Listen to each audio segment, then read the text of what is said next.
Every edition of Outside Source, we bring you the biggest stories from around the world. And next we turn to protests in India. They're connected to a ban on hijabs for girls in school. The protests have spread from the southern state of Karnataka, and to other parts of the country too. 15 people have been arrested in these protests, and the authorities in the state have closed all high schools and colleges for 3 days.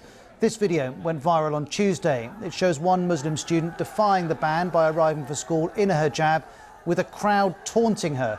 The student, Muskan Khan, was escorted by school staff safely inside, and she gave a press conference the following day. India is a unified country, so everyone is free to practice their religion. They are following their culture and I'm following mine. They should allow us to follow our culture and not put obstacles. This is all happening in the south of India, in an area where Muslims are in a minority. They make up around 12% of the population in the state, which is majority Hindu. And as the dispute has escalated, students from the Hindu majority have started wearing headscarves to school too. The saffron scarves here are a symbol of their religion. Here's one of them. We asked them not to wear the hijab when they attend. They knew what we told them. Yet today, they've come wearing the hijab. We're not allowed inside the college now, and that's unfair. Well, the education activist Malala Yousafzai has tweeted, refusing to let girls go to school in their hijabs is horrifying. Objectification of women persists for wearing less or more. Indian leaders must stop the marginalisation of Muslim women. Well, here's the reaction to that criticism from the state's Minister of Education. India has not banned hijab. We are allowing hijab to be followed everywhere except the place where uniform has been prescribed. Uniform is a discipline part of the institutions which every student who want to be in the school has to follow. How can she react to such things? Well, the custom of headscarves for women in Islam is often criticised elsewhere in the world on grounds of feminism or on equal rights. But in this case, liberal voices in India find themselves supporting the girls' right to wear them. Here's the journalist Barker Dutt.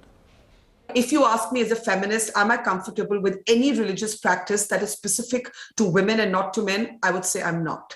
And that's across religions. If you ask me as a multiculturalist, should there be space for everybody to practice their religion? Absolutely.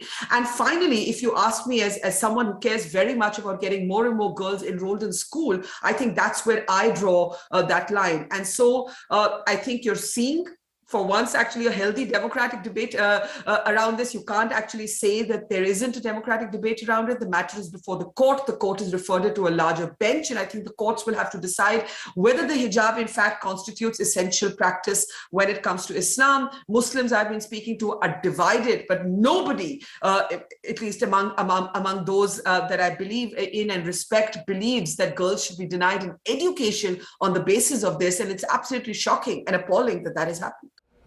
Well, Ambrasan Esrajan is South Asia editor for the BBC World Service, and he's live with us now. Ambrasan, help me understand the circumstances in which this ban was brought in.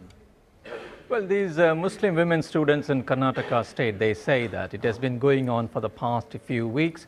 The school authorities have been asking them to remove the hijab so that they can attend classes. Whereas the government side argues that, we have stipulated certain uniform rules, and all these women students all of a sudden started wearing the hijab, and that's where the problem started. But then we have to look at it from a broader context of why it is happening, why this is triggering so much anger and anxiety among the minority Muslim community. As you said, in India, Muslims are a religious minority. They constitute about 14 to 15% of the population.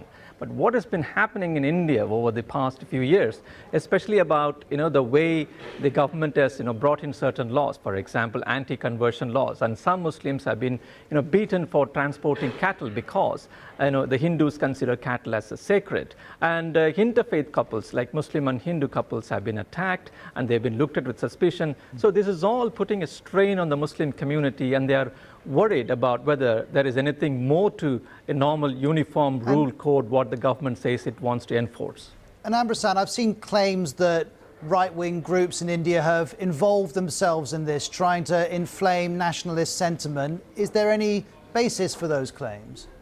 There have been a number of rights groups as well as even Muslim and Christian community leaders. They say that some of the Hindu extremist groups and vigilante groups, they have been behind some of these actions against the minority communities. For example, a number of attacks happened during the Christmas time among the Christian community. Prayer halls were disturbed, churches were attacked by alleged Hindu radicals, and they think these groups are behind some of these events. For example, even in this school incident, many people on social media talking about outsiders even encouraging the Hindu students in these schools, like distributing them shawls and distributing saffron colored hats so that they can go and protest. They launch a protest against women coming with the hijab. So this was done by outsiders. Otherwise, students do not have the money or the time to go and buy these shawls, these saffron shawls or the saffron hats. So there is a suspicion that